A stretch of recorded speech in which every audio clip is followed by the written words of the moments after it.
হয় চাওক ৯৪ সংখ্যক শ্ৰীমন্ত শংকৰদেৱ সংঘৰ যি অধিৱেশন ইতিমধ্যে যোৰহাটৰ যি মহবন্ধা এৰালতলী পথাৰত অনুষ্ঠিত হোৱাৰ যি প্ৰস্তুতি ইতিমধ্যে তুংগত হৈছে। কেওফালে আচলতে এই মুহূৰ্তত ৰাজ্যখনৰ প্ৰতিটো প্ৰান্তত যিসকল শংকৰদেৱ সংঘৰ যিসকল বৈষ্ণৱ আছে তেখেতসকলে হওক বা ৰাজ্যৰ প্ৰতিটো প্ৰান্তত কিন্তু এই মুহূৰ্তত এই যি অধিৱেশনক লৈ আচলতে প্ৰস্তুতি তুংগত হোৱা পৰিলক্ষিত, সকলোৰে মাজত উৎসাহ দেখা পোৱা পৰিলক্ষিত হৈছে। আৰু এই মুহূৰ্তত আমি অন্যতম এক আকৰ্ষণীয় ছবি আমি দেখুৱাবলৈ আহিছোঁ। এইটো স্থান তিয়কৰ জগদুৱাৰ নপমোৱা গাঁৱত এই মুহূৰ্তত উপস্থিত আছোঁ যে এই ৯৪ সংখ্যক যি অধিৱেশনৰ যিসকল ভকত বৈষ্ণৱ সমবেত হ'ব, যিসকল ভক্তবান ৰাইজ সমবেত হ'ব, তেখেতসকলৰ আকৰ্ষণৰ বাবে আচলতে প্ৰায় ১০০ ফুট উচ্চতাৰ যে সুবিশাল আচলতে আইফল টাৱাৰৰ আৰ্হিত এক টাৱাৰ বনোৱাৰ আচলতে কুচকাৱাজ ইয়াত চলিছে। আৰু ইতিমধ্যে বিগত এটা মাহ ইয়াত আচলতে এনেধৰণে কাম সমাপন কৰিছে, সম্পূৰ্ণভাৱে বাঁহেৰে নিৰ্মিত।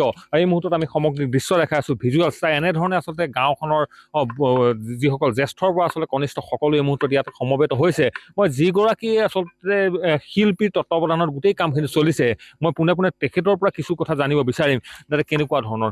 পোনপ্ৰথমে আপোনাৰ নাম কি? মোৰ নাম পৰাগ বৰা।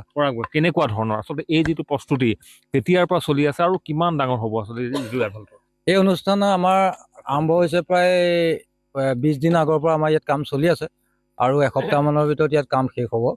আৰু ইয়াৰ ওখ হ'ব আপোনাৰ 80 ফুট, মানে মোটামুটি 100 ফুটৰ ওচৰা-ওচৰি।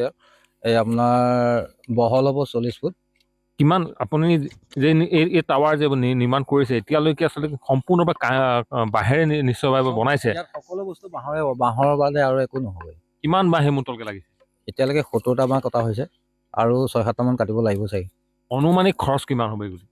70-80 হাজাৰ মানৰ ওচৰা-ওচৰি হ'ব। 70-80 মান টকা খৰচ হ'ব। নিশ্চিতভাৱে আচলতে এনেধৰণে এইসকল শিল্পীয়ে মুহূৰ্তত ব্যস্ত হোৱা পৰিলক্ষিত হৈছে। আৰু যি আচলতে টাৱাৰ ইয়াত নিৰ্মাণ কৰিব, এই টাৱাৰে নিশ্চিতভাৱে যিসকল তাত ভকত বৈষ্ণৱ ৰাজ্যৰ প্ৰতিটো প্ৰান্তৰ পৰা দেশ বিদেশৰ আচলতে ভকতসকল তাত সমবেত হোৱাৰ আচলতে কথা এই মুহূৰ্তত আমি গম পাইছোঁ। যিসকলেও এই মুহূৰ্তত জনাইছে যে ৰাজ্যৰ বিভিন্ন প্ৰান্তৰ, বিশেষকৈ দেশৰ বিভিন্ন প্ৰান্তৰ আচলতে ভকতসকল ইয়াত আহিব, ইয়াত সমবেত হ'ব। তেখেতসকলে নিশ্চিতভাৱে আকৰ্ষণ কঢ়িয়াব এই টাৱাৰে।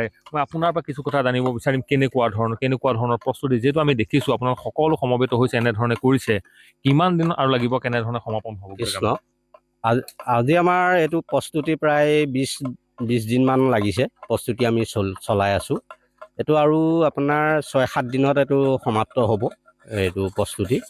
আৰু এইটো মানে বহুত সৌভাগ্যৰ কথা, এই আইফেল টাৱাৰটো বনাবলৈ পাই আমি বহুত সুখী। শ্ৰীমন্ত শংকৰদেৱ সংঘৰ যি ৯৪ সংখ্যক বাৰ্ষিক অধিৱেশন ভাগত আমি বনাবলৈ পাইছোঁ, তাৰ বাবে আমি নথৈ আনন্দিত হৈছোঁ। এয়া কিন্তু আৰু এজন জ্যেষ্ঠ আছে, তেখেতৰ পৰা মই কিছু কথা জানিব বিচাৰিম। বৰদেউতা, কেনেকুৱা ধৰণৰ প্ৰস্তুতি অকল এই আইফেল টাৱাৰ নিৰ্মাণতেই নে গাঁওখনতে এই মুহূৰ্তত কেনেকুৱা ধৰণৰ প্ৰস্তুতি, যিহেতু এটা অতি আধ্যাত্মিক